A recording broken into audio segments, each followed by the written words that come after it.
जरूरत होती है, सेम फाइनेंस की जरूरत होती है हमें बिजनेस करने के लिए, ठीक है ना।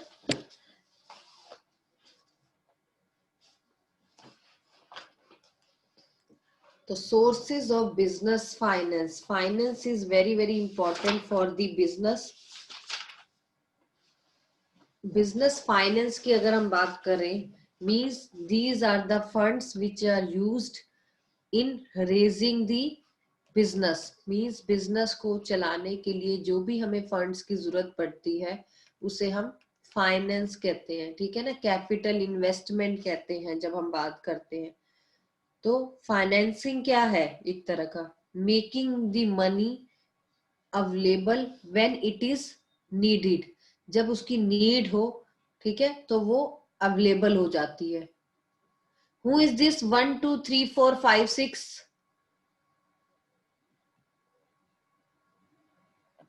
1 2 3 4 5 6 के नाम से कौन है?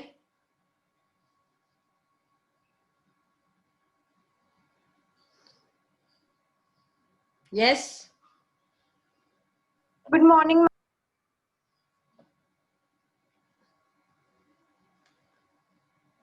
यस, ये 1 2 3 4 5 6 के नाम से कौन आया है?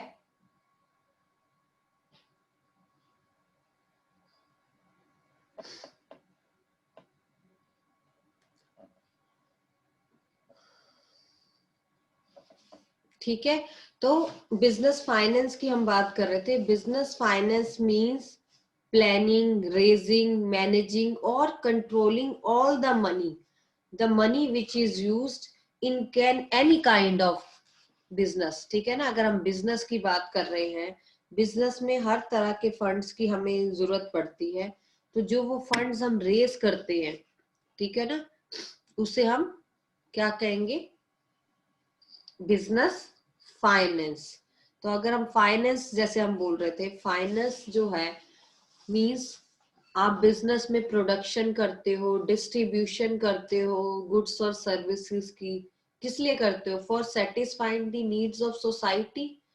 तो उस नीड्स को पूरा करने के लिए आपको फाइनेंस की जरूरत पड़ती ही पड़ती है, ठीक है ना। और जैसे मैंने अभी बताया, finance is a life blood of any business. जैसे ब्लड की हमारी लाइफ में जरूरत होती है, वैसे ही बिजनेस चलाने के लिए फाइनेंस की जरूरत होती है। कोई भी बिजनेस का फंक्शन ऑपरेट नहीं हो सकता जब तक हमारे पास एडिक्वेट फंड्स नहीं होंगे। देखो, जब आप अकाउंट्स में भी पढ़ते हो, कैपिटल इन्वेस्ट करते हो तो बिजनेस स्टार्ट होता है, पर क्या उसी कैपिटल से आप हमेशा चला लेते हो? नहीं, आपको हमेशा पैसों की, फाइनेंस की बिजनेस में जरूरत पड़ती रहती है। और आपको फाइंड आउट करना कि आपने कहाँ, किस सोर्स से पैसा लेना है, उठाना है, उनको कैसे पे करना है, तो ये सब तो चलता रहता है। और ये सब किसकी ड्यूटी होती है? एक फाइनेंशियल मैनेजर की ड्यूटी होती है, जो सारे फाइनेंस को चेक करता है कि कौन सा पैसा कहाँ इन्वेस्ट करना है, कौन सा पैसा कहाँ देना है। देखो, फाइनेंस जो है, फंड्स का मतलब, अगर हम इस कंपनी की बात करें तो जब पैसा आता है तो पैसा, देखो, सैलरीज भी देनी है अपने, जो हमारे डायरेक्टर्स हैं उनको सैलरी देंगे, जो हमारे शेयर होल्डर्स हैं उनको डिविडेंड देंगे, जो हमारे डिबेंचर्स होल्डर हैं उनको इंटरेस्ट देंगे, तो सबको कुछ ना कुछ देना है। तो उन देने देने के चक्कर में भी तो पैसे चाहिए। जब पैसा लगाएंगे तभी तो हम देंगे पैसा, ठीक है ना। तो कहीं ना कहीं हम कह सकते हैं कि जो फाइनेंस है उसकी हमें नीड पड़ती है, ठीक है ना।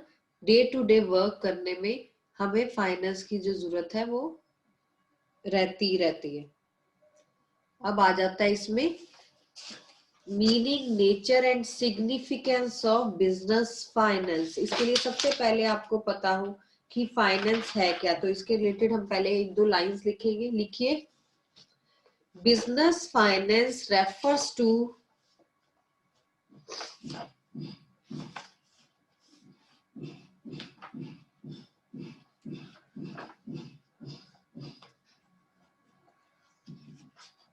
business finance refers to capital funds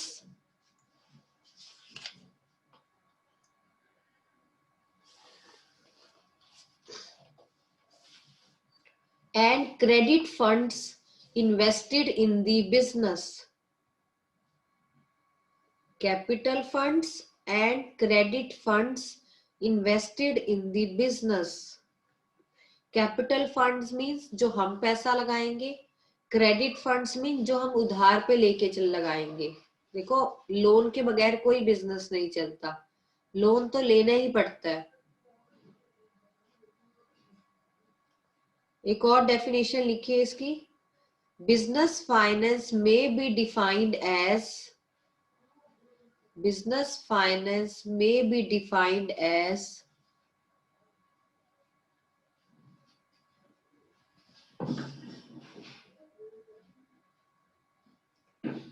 planning, raising,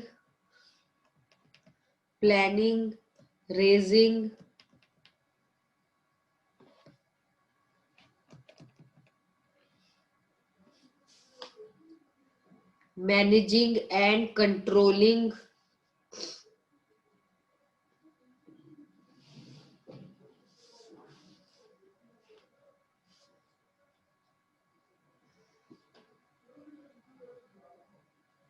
all the money used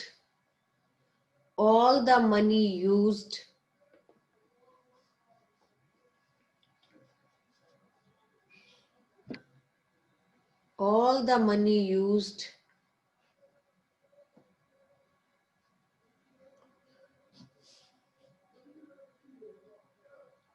or capital funds, all the money used or capital funds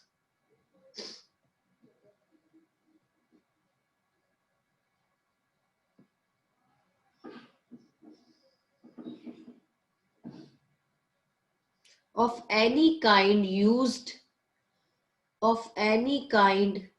used in connection with business.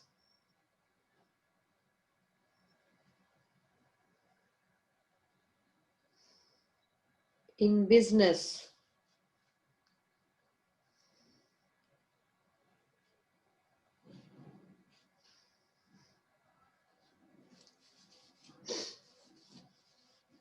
एक और भी लिख सकते हैं. Business finance refers to the money, business finance refers to the money required for carrying out the business activities. For carrying out the business activities.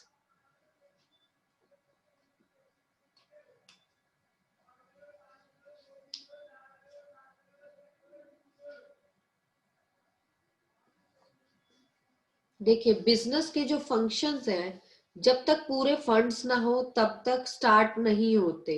आप एक बार capital invest करते हो तो उसके बाद आपको कई बार कैपिटल इन्वेस्ट बार बार करनी पड़ती है, मतलब पैसा लगाना पड़ता है. जो इनिशियल कैपिटल आप लगाते हो वो कई बार इतनी सफिशिएंट नहीं होती, ठीक है ना. फिर आपको कई बार बाद में फिर से लगानी पड़ती है. तो वो जो पैसा आपको चाहिए होता है, ठीक है ना, वो आपको वेरियस सोर्सेस से पता करना होता है और वेरियस सोर्सेस से लेके लगाना होता है. तो आज हम इस चैप्टर में यही देखेंगे कि कहाँ कहाँ से फंड्स लेके लगाए जाते हैं. अब सबसे इंपॉर्टेंट आ जाता है, क्यों नीड पड़ती है हमें बिजनेस फाइनेंस की. कोई बताएगा हमें क्या नीड है बिजनेस फाइनेंस की, पैसों की जरूरत क्यों पड़ती है हमें.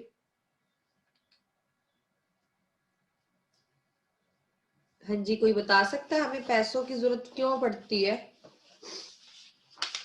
For the purchase of assets for the business.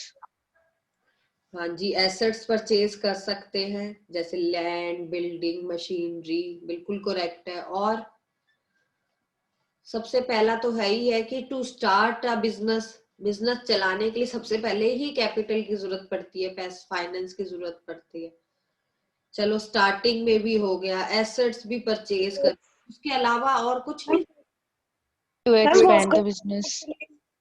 To expand. Repeat करना बेटा.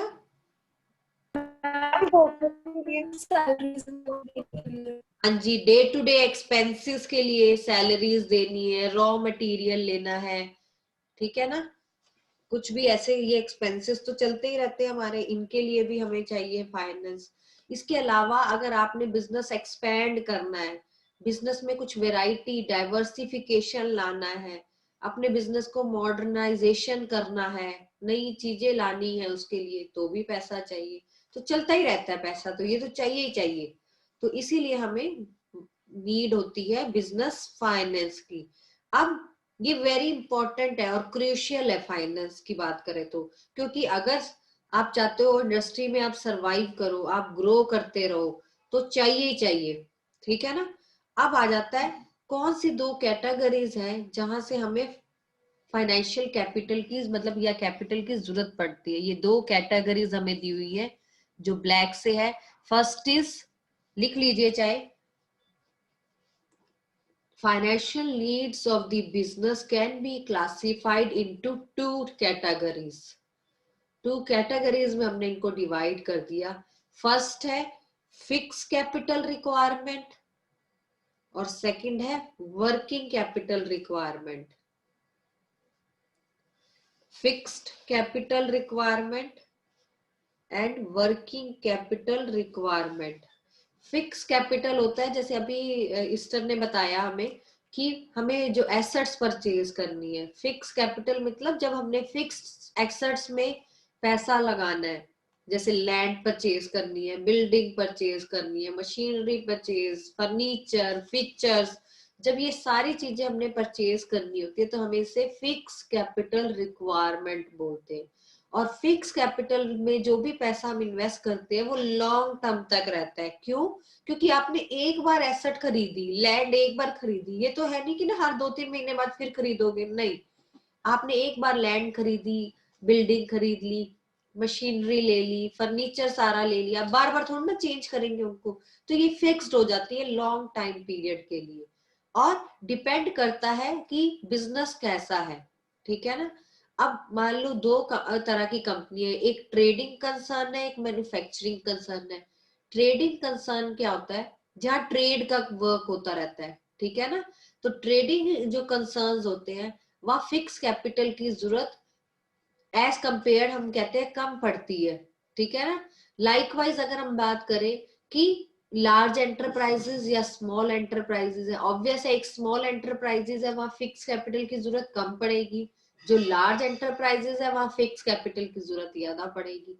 तो इस टाइप से आपको पता हो कि फिक्स कैपिटल रिक्वायरमेंट है क्या हमारी। ठीक है ना। फिक्स कैपिटल जो रहती है वो रिमेन फिक्स्ड रहती है for the long period of time.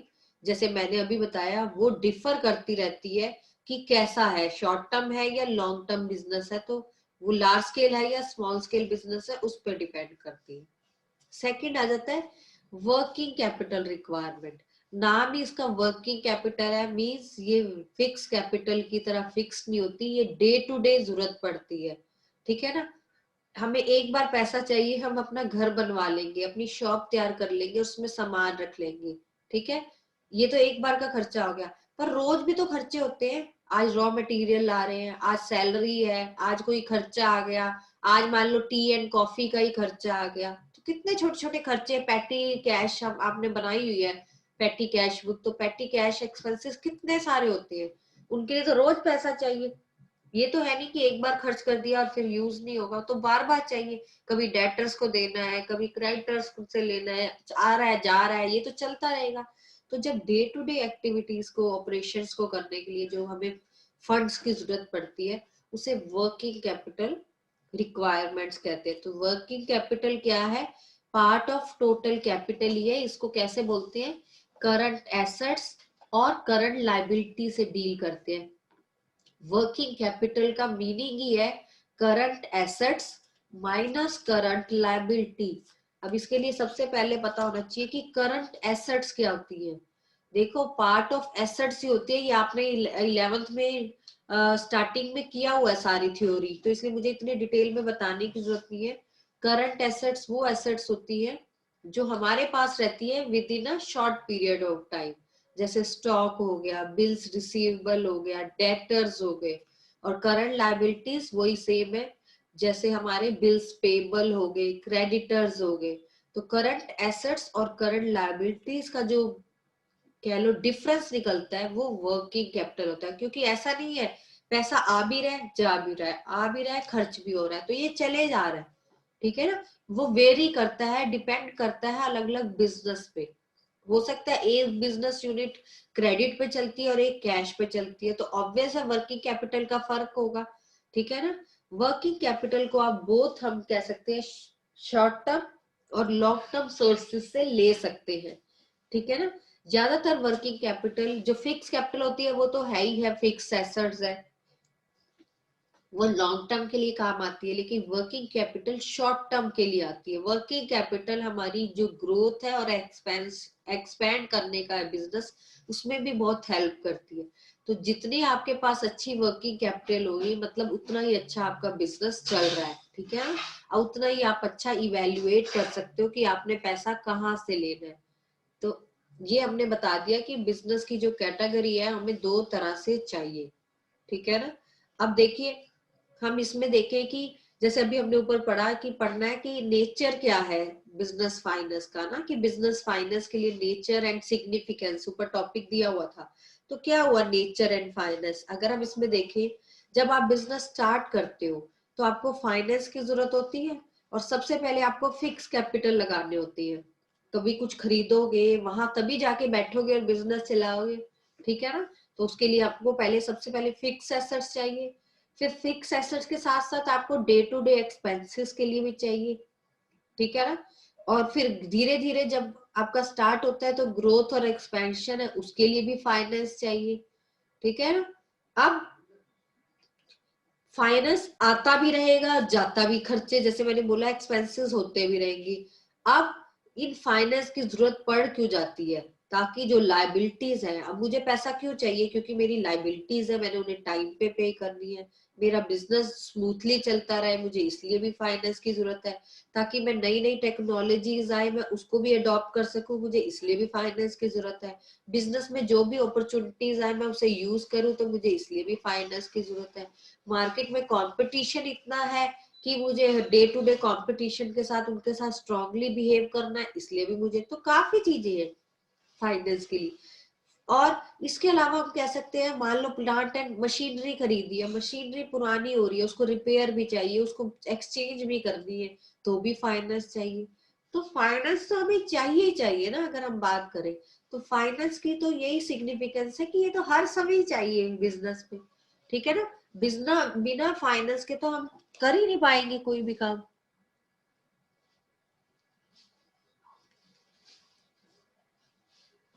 ठीक है। तो हमने ये क्लासिफिकेशन में देखा कि इसकी दो क्लासिफिकेशन है, फिक्स कैपिटल रिक्वायरमेंट जो रिमेन फिक्स्ड रहती है, ठीक है ना, और सेकंड आ जाएगी वर्किंग कैपिटल रिक्वायरमेंट जो डे टू डे ऑपरेशंस के साथ चेंज होती रहती है। मींस ऐसा नहीं है कि कोई भी बिजनेस कहे कि हम फिक्स कैपिटल से ही अपना काम चला लेंगे, नहीं, हमें फिक्स्ड भी चाहिए वर्किंग भी चाहिए, दोनों ही इंपॉर्टेंट है, दोनों ही ग्रोथ और एक्सपेंशन के लिए इंपॉर्टेंट है। तो दोनों को साथ में लेके चलना है। अब डिपेंड करता है, लार्ज ऑर्गेनाइजेशन है तो उसे फिक्स भी ज्यादा चाहिए वर्किंग भी चाहिए, स्मॉल ऑर्गेनाइजेशन है तो उसे फिक्स्ड भी थोड़ी बहुत चाहिए और वर्किंग भी थोड़ी बहुत चाहिए, ऑब्वियस है जैसे बिजनेस होगा, ठीक है ना। इसी में नेक्स्ट आ जाता है हमारा classification of sources of funds. तो वेरियस सोर्सेज ऑफ फंड्स है जिसपे ये क्लासिफाई कर रखा है हमने। आपको नेक्स्ट पेज पे एक टेबल भी मिलेगा, टेबल से ज्यादा इजी हमें समझ आ जाएगा।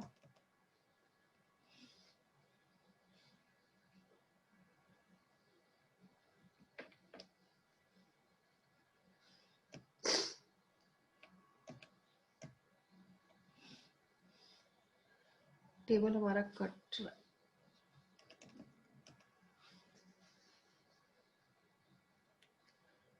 बुक्स में भी आपके पास ये टेबल होगा, ठीक है। Classification of sources of funds, first आ जाएगा on the basis of period, on the basis of ownership, on the basis of sources of generation basis, ठीक है ना। अब हर तरह से हमें ये देखना है, दोनों दोनों तरफ से आएगा हमें। अगर हम पीरियड के बेसिस पे देखें, हमें सोर्सेज ऑफ फंड्स क्लासिफिकेशन कर रहे हैं, मींस हमें फंड्स कहाँ कहाँ से मिल सकते हैं। तो पहला आ जाएगा पीरियड के बेसिस पे देखें, तो टाइम पीरियड के बेसिस पे देखें तो 3 टाइप्स का आ जाएगा, long term period, medium term period और शॉर्ट टर्म पीरियड, ठीक है ना। लॉन्ग टर्म के लिए अगर मुझे फंड्स की जरूरत है, आपने पढ़ा था कंपनी के चैप्टर में, उसके लिए शेयर्स की जरूरत होती है, डिबेंचर्स की जरूरत होती है। डिबेंचर्स एक टाइप ऑफ लोन होते हैं, ठीक है ना। तो कहां से लॉन्ग टर्म फाइनेंस आ सकता है एक कंपनी में, लंबे टाइम के लिए कहां से फंड्स आ सकते हैं, या तो शेयर्स इश्यू कर ले या रिटेन अर्निंग्स कर ले। रिटेन अर्निंग्स क्या होता है, पार्ट ऑफ अर्निंग्स होती है जो हम रिटेन कर लेते हैं ताकि वो आगे भी यूटिलाइज हो जाए। मींस मैंने कंपनी खोली, कंपनी में मुझे प्रॉफिट्स हुआ, उस प्रॉफिट्स का कुछ हिस्सा मैंने संभाल के रख लिया एज अ सेविंग, जैसे हम घर में करते हैं, हमारी सैलरी मिलती है तो हम थोड़ी सी सेविंग्स कर लेते हैं ना।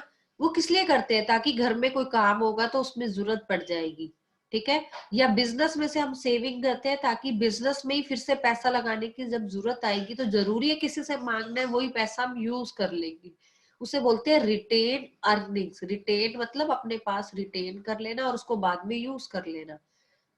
फिर आ जाता है प्रेफरेंस शेयर्स। अब जो शेयर्स होते हैं वो 2 टाइप्स के होते हैं, equity shares and preference shares. इन दोनों में डिफरेंस है, वो हम आगे चल के इस चैप्टर में करेंगे, थोड़ा सा ब्रीफली बता देती हूँ। इक्विटी शेयर्स वो शेयर्स होते हैं जो हम खुद लगाते हैं और ऑनर्स कैपिटल होती है। देखिए जब कंपनी में हम काम करते हैं, एक कंपनी स्टार्ट करते हैं, जैसे हमने वो प्रमोशन वाली की, प्रमोटर आया उसने कंपनी स्टार्ट कर दी, तो कंपनी में शेयर्स आते हैं और डिबेंचर्स आते हैं। जो शेयर्स होते हैं वो 2 टाइप्स के होते हैं, जैसे अभी हमने कहा इक्विटी, और ये तीसरे नंबर पे लिखा हुआ है प्रेफरेंस शेयर्स। इक्विटी शेयर्स वो शेयर होते हैं, अब शेयर्स में भी हम कहते हैं किसने इक्विटी के खरीदने हैं, किसने प्रेफरेंस के खरीदने हैं। इन दोनों में फर्क है, इसीलिए हम कहते हैं उनको कि किसने इक्विटी के परचेज करने और किसने प्रेफरेंस के। इक्विटी वाले जो होते हैं वो ओनर्स होते हैं, ओनर वाले मतलब कि उनका अपना पूरा अधिकार होता है कंपनी पे, ठीक है ना। ये वो होते हैं जो लास्ट में बच जाते हैं, मींस इनको तभी डिविडेंड मिलता है जब सबको मिल जाता है, और इनके पास वोटिंग राइट्स भी होते हैं। मींस कंपनी में 2 तरह के शेयर होल्डर है, एक मैं हूं, मैं इक्विटी शेयर होल्डर हूं, एक दूसरा पर्सन है वो प्रेफरेंस शेयर होल्डर है। अब जब कंपनी को प्रॉफिट आएगा, और एक डिबेंचर होल्डर है, 3 तरह के हम लोग हैं, A B C. A equity हो गया, बी प्रेफरेंस हो गया और सी डिबेंचर हो गया। अब जब भी कंपनी को प्रॉफिट्स आएगा तो सबसे पहले किसको मिलेगा, सी को, मतलब जो डिबेंचर्स वाले होंगे उस प्रॉफिट्स में से सबसे पहले उनको इंटरेस्ट दिया जाएगा, क्योंकि हम मानते हैं जो डिबेंचर होल्डर होते हैं ये बाहर वाले होते हैं, तो पहले बाहर वालों को दे दो जिनका देना है। फिर देने के बाद जो प्रॉफिट्स बचता है वो फिर बी यानी कि प्रेफरेंस शेयर होल्डर्स वालों को दो। प्रेफरेंस का नाम ही है प्रेफरेंस, मतलब पहले इनको प्रेफरेंस मिले, किन से पहले, इक्विटी से पहले। तो जो प्रेफरेंस शेयर होल्डर होते हैं इनको पहले प्रेफरेंस दी जाती है कि जो प्रॉफिट आया इनको उसमें से डिविडेंड दे दो। फिर इनको देने के बाद जो बचता है वो सारा इक्विटी के पास जाता है। अब कई बार क्या होता है कंपनी में इतना पैसा नहीं बचता, ये भी ले जाते हैं, ये भी ले जाते हैं, कुछ बचता ही नहीं है, तो कई बार इनको कुछ भी नहीं मिलता। और इनका जो देने का वो होता है डिबेंचर का और प्रेफरेंस का, वो फिक्स्ड होता है। मान लो प्रॉफिट्स बहुत अच्छे हो गए इस साल, तो डिबेंचर का जितना बना उसको दे दिया, प्रेफरेंस का जितना बना उनको दे दिया। अब इतना सारा जो बचा, जो भी एक्स्ट्रा फंड्स बचा, जो भी प्रॉफिट्स बचा, वो सारा किसका हुआ, इनका हुआ। तो कभी कभी तो इनको बहुत एक्स्ट्रा मिल जाता है डिविडेंड की फॉर्म में, और कभी कभी इनके हिस्से कुछ भी नहीं आता। इनको एंड में क्यों दिया जाता है, क्योंकि मान के चलते हैं ये असली ओनर है, और ऑब्वियस है बिजनेस जो करता है वो पहले बाहर वालों के पैसे देता है, फिर जो बचता है वो सारा वो खुद रखता है। तो सेम ही है, तो पहले डिवेंचर्स को दिया जाता है, फिर प्रेफरेंस वालों को दिया जाता है, और एंड में इनको दिया जाता है। इनके पास एक खास बात है कि अब हम कहीं हम क्यों बनना चाहेंगे इक्विटी शेयर होल्डर, क्योंकि इनके पास वोटिंग राइट्स है। वोटिंग राइट्स हमने पढ़े थे कि आपको डायरेक्टर्स चुनने हैं तो वोटिंग राइट्स है, आपको कोई भी डिसीजन लेना है तो वोटिंग राइट्स है। तो इनके पास वोटिंग राइट्स है, मतलब कंपनी से रिलेटेड कोई भी डिसीजन लेना है तो इनसे पूछा जाएगा, इन दोनों से कुछ नहीं पूछा जाता। तो कहीं ना कहीं इनके पास वोटिंग राइट्स का अधिकार होता है, प्लस एंड में अगर जो भी बचता है तो सारा इन्हीं को जाता है। तो कई बार ये फायदे में भी रहते हैं और कई बार नुकसान में भी रहते हैं। और कई बार तो ऐसा होता है जब कंपनी बिल्कुल बंद हो जाती है, वाइंड अप हो जाती है, खत्म हो जाती है, तो सारा इनको इनको देने के बाद जो सारा बचता है वो सब इन्हीं के पास जाता है। तो इसलिए इक्विटी शेयर्स अलग होते हैं। क्लियर? किसी को कोई डाउट हो पहले इसी टॉपिक में जो मैंने अभी भी बता रही थी?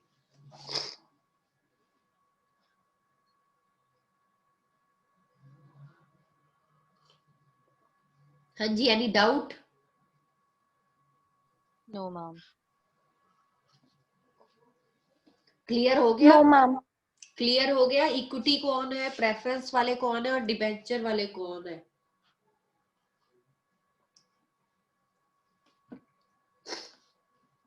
चलिए फिर, तो हम टाइम पीरियड के बेसिस पे क्लासिफिकेशन कर रहे थे। तो हमने बोला कि 3 बेसिस है लॉन्ग टर्म के लिए जब हमें फाइनेंस चाहिए, मीडियम टर्म हमें कुछ टाइम के लिए फाइनेंस चाहिए, शॉर्ट टर्म के लिए भी चाहिए।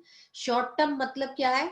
विद इन 1 ईयर, ये हो जाता है 5 ईयर, और ये हो जाता है 20 या मोर ईयर्स के लिए। तो इन्हें लॉन्ग टर्म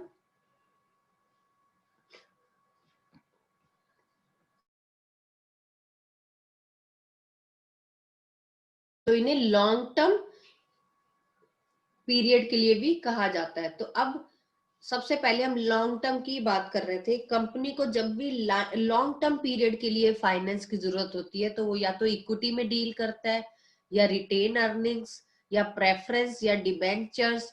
उसके बाद आता है लोन फ्रॉम फाइनेंशियल इंस्टीट्यूशंस। कितने सारे फाइनेंशियल इंस्टीट्यूशंस है हमारे, आईसीआईसीआई है, एचडीएफसी है, जितने भी ये हमारे लोन्स प्रोवाइड करवाते हैं। फिर बैंक्स भी हैं कितने सारे जो लोन्स देते हैं। तो जिनको भी लॉन्ग टर्म पीरियड के लिए लोन्स चाहिए, फाइनेंस चाहिए, तो वो इन सब में डील कर सकते हैं। अब आ जाओ मीडियम टर्म के लिए। मीडियम टर्म के लिए अगर लोन्स चाहिए, मतलब 4-5 सालों के लिए चाहिए, तो आप बैंक से लोन ले सकते हो, पब्लिक डिपॉजिट से ले सकते हो, फाइनेंशियल इंस्टीट्यूशन से ले सकते हो। अब आप कहोगे वो नाम इधर भी आया इधर भी आया, क्योंकि ये लॉन्ग टर्म भी देते हैं और शॉर्ट टर्म लोन्स भी देते हैं। और लीज फाइनेंसिंग करवा सकते हो, लीज पे मिल जाता है आपको। लीज फाइनेंसिंग होता है कि आप कोई चीज लीज पे, मतलब किराए पे ले रहे हो और आप उसको किराया पे करते रहोगे। मान लो मैंने 1 करोड़ की मशीन ली है, अब मेरे पास 1 करोड़ रुपए तो है ही नहीं, तो मैं उनको कहूंगी मैं आपको इंस्टॉलमेंट में देती रहूंगी, आपकी मशीनरी यूज करती रहूंगी, एक तरह का मैं साल साल का उसका किराया देती रहूंगी। जब देते देते देते 10 साल 20 साल तक, तो आपका जब पूरा हो जाएगा तो वो आपकी चीज हो जाएगी, बाद में आपने खरीद ली। ठीक है ना? और शॉर्ट टर्म के लिए अगर हमें विद इन 1 ईयर के लिए पैसा चाहिए तो आप ट्रेड क्रेडिट में जा सकते हो, इनकी डिटेलिंग हम आगे करेंगे। आप फैक्टरिंग में जा सकते हो, बैंक से ले सकते हो, या कमर्शियल पेपर खरीद सकते हो। ये जो होते हैं ये शॉर्ट टर्म होते हैं। तो हम इनमें पैसा लगाते हैं। मान लो मैंने कोई कमर्शियल पेपर खरीदा है, तो 25,000 का मान लो कमर्शियल पेपर है, तो मुझे ये कभी भी मैं खरीद खरीद के रख सकती हूँ और विद इन 1 ईयर मैं इसको बेच सकती हूँ, सेल कर सकती हूँ, और मुझे वो अपने 25,000 रुपए मिल जाएंगे। हो सकता है पूरा 25 का ना मिले, ठीक है, वो थोड़ा कम में मिले, पर एटलीस्ट बिजनेस में तो पैसा जितना आ जाए उतना ही ठीक है। तो हम शॉर्ट टर्म, मीडियम टर्म और लॉन्ग टर्म पीरियड के बेसिस पे फाइनेंस करते रहते हैं। अब आ जाता है on the basis of ownership. Ownership होता है अपना अधिकार रखना। अभी मैं बता के हटी हूँ सारा। जो ऑनर्स फंड होते हैं और एक बोरो फंड होते हैं। देखो, हर बिजनेस में कुछ पैसा हम अपना लगाते हैं, कुछ हम किसी से बोरो करते हैं। जो हम अपना पैसा होता है उसे बोलते हैं इक्विटी शेयर, जैसे मैं अभी पहले ही बता के चली हूँ, और रिटेन अर्निंग्स, वो भी अपना ही पैसा होता है। पर जो हम बाहर से बोरो करते हैं वो हम डिबेंचर से ले सकते हैं, किसी बैंक से ले सकते हैं, फाइनेंशियल इंस्टीट्यूशन से ले सकते हैं, पब्लिक डिपॉजिट्स ले सकते हैं, लीज फाइनेंसिंग पे ले। देखो ये सारे पॉइंट सब जगह रिपीट होंगे, लेकिन हम पीरियड के बेसिस, ओनरशिप के बेसिस और जनरेशन के बेसिस पे कर रहे हैं। क्लियर हो गया? अब आता है जनरेशन, मतलब आप क्या जनरेट कर सकते हो। एक तो होता है आप अंदर ही अंदर अपने इंटरनल सोर्सेस से कर सकते हो, एक होता है, यहाँ ये थोड़ा आ नहीं रहा है स्क्रीन पे, एक होता है एक्सटर्नल सोर्सेस, बाहर से आप कहाँ सेम वही आएगा। इंटरनल में आप कहाँ से ले सकते हो, इक्विटी से और रिटेन अर्निंग से। बाहर आप किससे लोगे, किसी से बोरो कर सकते हो, बैंक से लोन ले सकते हो, पब्लिक डिपॉजिट से ले सकते हो, डिबेंचर से ले सकते हो, तो वो सारे आ जाएंगे एक्सटर्नल सोर्सेज में। क्लियर?